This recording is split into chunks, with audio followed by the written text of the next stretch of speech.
Greetings, America. It is truly an honor to be speaking with you tonight. That I am here tonight is a testament to the dedication of generations before me, women and men who believed so fiercely in the promise of equality, liberty, and justice for all. This week marks the 100th anniversary of the passage of the 19th Amendment, and we celebrate the women who fought for that right. Yet so many of the Black women who helped secure that victory were still prohibited from voting long after its ratification. But they were undeterred. Without fanfare or recognition, they organized and testified and rallied and marched and fought, not just for their vote, but for a seat at the table. These women and the generations that followed worked to make democracy and opportunity real in the lives of all of us who followed. They paved the way for the trailblazing leadership of Barack Obama and Hillary Clinton. And these women inspired us to pick up the torch and fight on. Women like Mary Church Terrell, Mary Cloyd Bethune, Fannie Lou Hamer, and Diane Nash, Constance Baker Motley, and the great Shirley Chisholm. We're not often taught their stories, but as Americans, we all stand on their shoulders. And there's another woman whose name isn't known, whose story isn't shared, another woman whose shoulders I stand on, and that's my mother, Kamala Harris. She came here from India at age 19 to pursue her dream of curing cancer. At the University of California, Berkeley, she met my father, Donald Harris, who had come from Jamaica to study economics.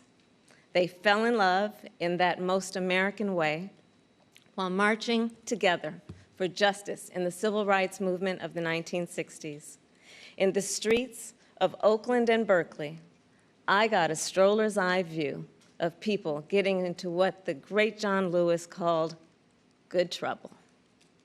When I was 5, my parents split, and my mother raised us mostly on her own. Like so many mothers, she worked around the clock to make it work, packing lunches before we woke up and paying bills after we went to bed, helping us with homework at the kitchen table and shuttling us to church for choir practice. She made it look easy, though it never was. My mother instilled in my sister Maya and me the values that would chart the course of our lives. She raised us to be proud, strong Black women, and she raised us to know and be proud of our Indian heritage. She taught us to put family first, the family you're born into and the family you choose. Family is my husband, Doug, who I met on a blind date set up by my best friend. Family is our beautiful children, Cole and Ella, who call me Mamala. Family is my sister.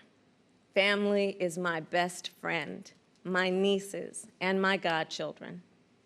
Family is my uncles, my aunts, and my chitties. Family is Mrs. Shelton, my second mother who lived 2 doors down and helped raise me. Family is my beloved Alpha Kappa Alpha, our Divine Nine, and my HBCU brothers and sisters. Family is the friends I turn to when my mother, the most important person in my life, passed away from cancer. And even as she taught us to keep our family at the center of our world, she also pushed us to see a world beyond ourselves. She taught us to be conscious and compassionate about the struggles of all people, to believe public service is a noble cause, and the fight for justice is a shared responsibility. That led me to become a lawyer. a district attorney, attorney general, and a United States senator. And at every step of the way, I've been guided by the words I spoke from the first time I stood in a courtroom. Kamala Harris, for the people. I have fought for children and survivors of sexual assault. I fought against transnational criminal organizations. I took on the biggest banks and helped take down one of the biggest for-profit colleges. I know a predator when I see one. My mother taught me that service to others gives life purpose and meaning. And oh, how I wish she were here tonight, but I know she's looking down on me from above. I keep thinking about that 25-year-old Indian woman, all of 5 feet tall, who gave birth to me at Kaiser Hospital in Oakland, California. On that day, she probably could have never imagined that I would be standing before you now and speaking these words. I accept your nomination for Vice President of the United States of America.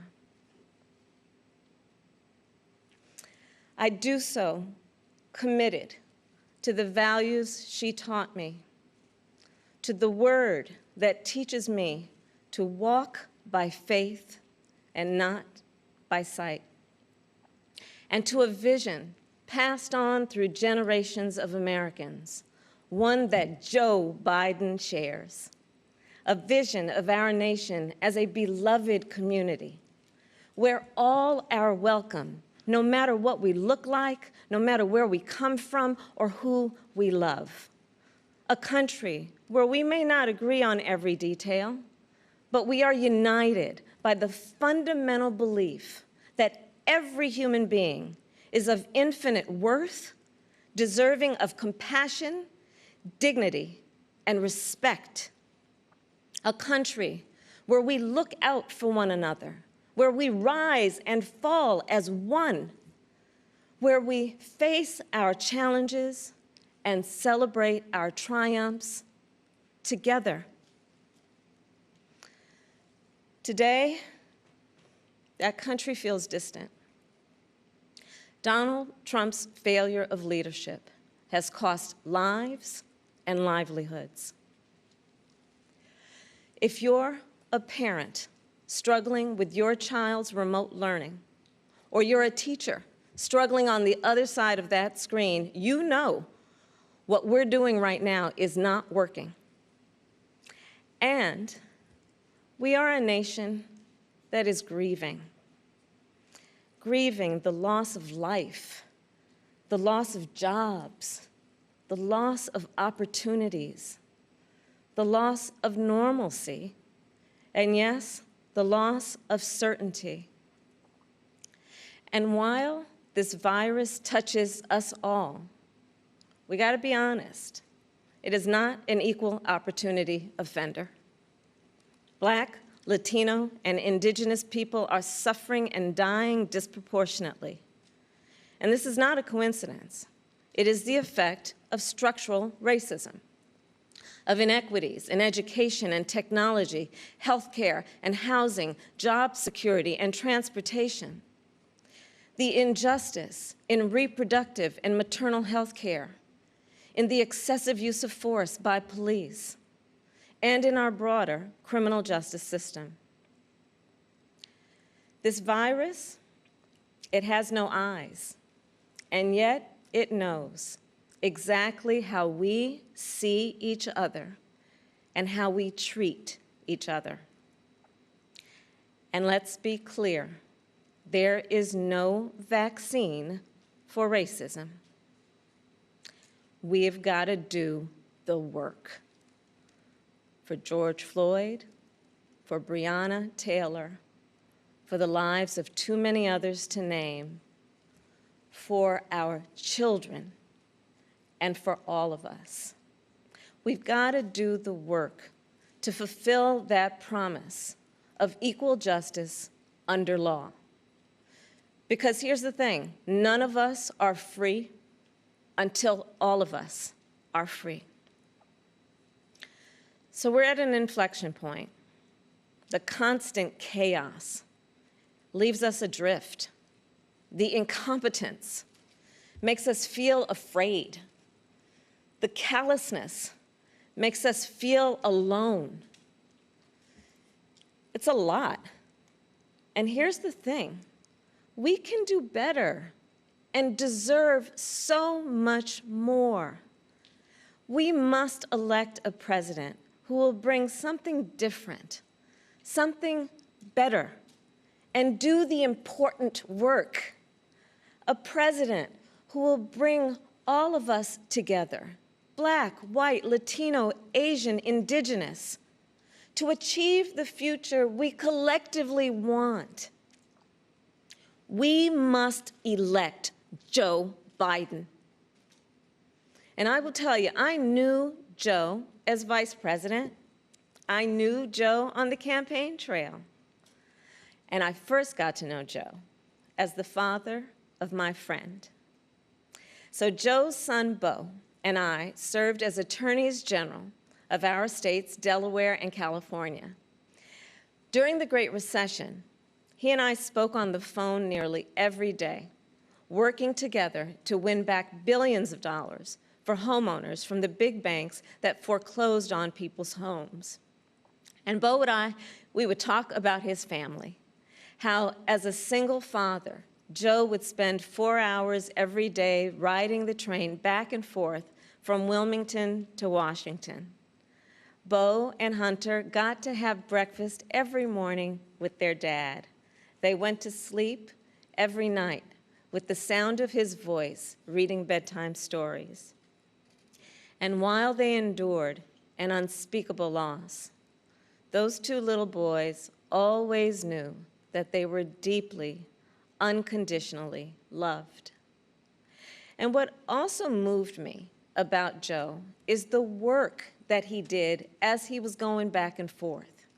This is the leader who wrote the Violence Against Women Act and enacted the assault weapons ban, who as vice president implemented the Recovery Act, which brought our country back from the Great Recessions. He championed the Affordable Care Act, protecting millions of Americans with pre-existing conditions, who spent decades promoting American values and interests around the world. Joe, he believes we stand with our allies and stand up to our adversaries. Right now, we have a president who turns our tragedies into political weapons. Joe will be a president who turns our challenges into purpose. Joe will bring us together to build an economy that doesn't leave anyone behind, where a good-paying job is the floor, not the ceiling. Joe will bring us together to end this pandemic and make sure that we are prepared for the next one. Joe will bring us together to squarely face and dismantle racial injustice, furthering the work of generations. Joe and I believe that we can build that beloved community, one that is strong and decent, just and kind, one in which we can all see ourselves. That's the vision that our parents and grandparents fought for, the vision that made my own life possible, the vision that makes the American promise, for all its complexities and imperfections, a promise worth fighting for. So make no mistake, the road ahead is not easy. We may stumble. We may fall short. But I pledge to you that we will act boldly and deal with our challenges honestly. We will speak truths, and we will act with the same faith in you that we ask you to place in us. We believe that our country, all of us, will stand together for a better future. And we already are. We see it in the doctors, the nurses, the home health care workers, and frontline workers who are risking their lives to save people they've never met. We see it in the teachers and truck drivers, the factory workers and farmers, the postal workers and poll workers, all putting their own safety on the line to help us get through this pandemic. And we see it in so many of you who are working, not just to get us through our current crisis, but to somewhere better. There's something happening all across our country. It's not about Joe or me. It's about you. And it's about us.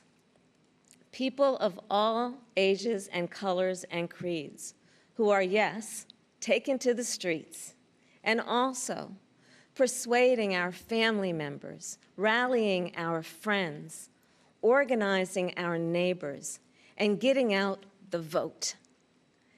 And we have shown that when we vote, we expand access to health care and expand access to the ballot box and ensure that more working families can make a decent living.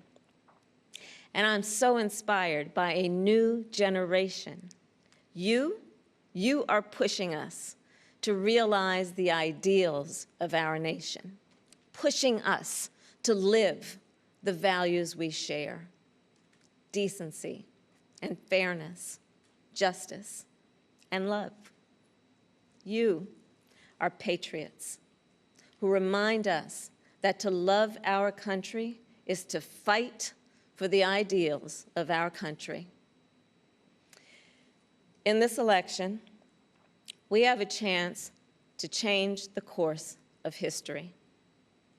We're all in this fight. You, me, and Joe, together. What an awesome responsibility. What an awesome privilege. So let's fight with conviction. Let's fight with hope. Let's fight with confidence in ourselves and a commitment to each other, to the America we know is possible, the America we love. And years from now, this moment will have passed, and our children and our grandchildren will look in our eyes, and they're going to ask us, where were you when the stakes were so high? They will ask us, what was it like? And we will tell them. We will tell them not just how we felt, we will tell them what we did. Thank you. God bless you, and God bless the United States of America.